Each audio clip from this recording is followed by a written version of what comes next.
وقتی دشمن حمله کرد پاسخ ما کوبنده بود গাজার জন্য আবার হুঙ্কার ছাড়লেন ইরানের সর্বোচ্চ ধর্মীয় নেতা আয়াতুল্লাহ খামেনি। ফিলিস্তিনের রাজধানী গাজায় চলছে চরম মানবিক সংকট। পবিত্র এই ভূখণ্ডে নেই বিশুদ্ধ খাবার পানি, কারো মুখে উঠছে না দুমুঠো খাবার। সব মিলিয়ে গাজাবাসীদের জীবনে নেমে এসেছে ভয়াবহ এক বিপর্যয়। ইসলামের প্রথম কিবলার বাসিন্দাদের এই দুর্দিনে মুখে কুলুপ এঁটেছে খোদ মুসলিম দেশের সরকার প্রধানরা।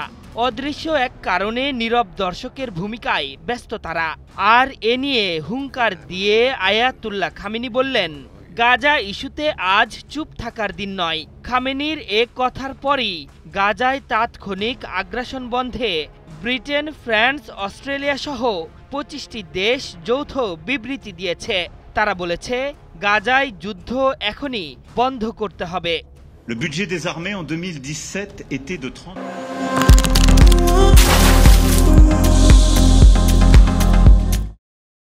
নিজের অফিসিয়াল এক্স হ্যান্ডেল থেকে সোমবার গাজায় চলমান আগ্রাসনের বিরুদ্ধে দৃঢ় অবস্থান জানিয়ে খামেনি বলেছেন, গাজায় যা চলছে এর জন্য সম্পূর্ণ দায়ী মুসলিম সরকারগুলো।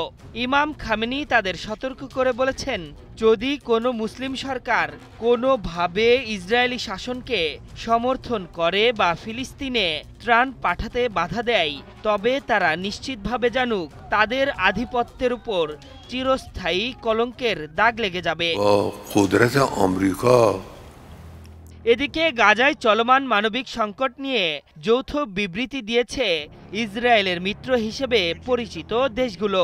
তারা কঠোর ভাষায় বলেছেন, গাজার সাধারণ মানুষগুলোর দুর্ভোগ এখন অন্য মাত্রায় পৌঁছেছে। অনতিবিলম্বে এক নিরপেক্ষ আলোচনা ভিত্তিক যুদ্ধবিরতি, ফিলিস্তিনি যোদ্ধাদের হাতে বন্দীদের মুক্তি এবং জরুরি সহায়তা অবাধ প্রবাহে প্রবেশের আহ্বান জানিয়েছেন তারা। গাজায় ত্রাণ সহায়তা নিতে গিয়ে যেভাবে শিশু, নিরস্ত্র নাগরিক হত্যাকাণ্ডের শিকার হচ্ছেন তা নিয়ে নিন্দা জানিয়েছে ইউরোপীয় ইউনিয়নের রাষ্ট্রগুলো। ইমাম খামেনি ও দখলদার মিত্র দেশগুলোর মন্তব্য এমন এক সময় এলো যখন গাজা উপত্যকা চরম মানবিক বিপর্যয়ের মুখে রয়েছে। গত কয়েক মাসের লাগাতার ইসরায়েলি বোমা হামলা, অবরোধ ও খাদ্য পানি বন্ধের মতো সিদ্ধান্তের ফলে সাধারণ মানুষের জীবন ভয়াবহভাবে বিপর্যস্ত হয়ে পড়েছে।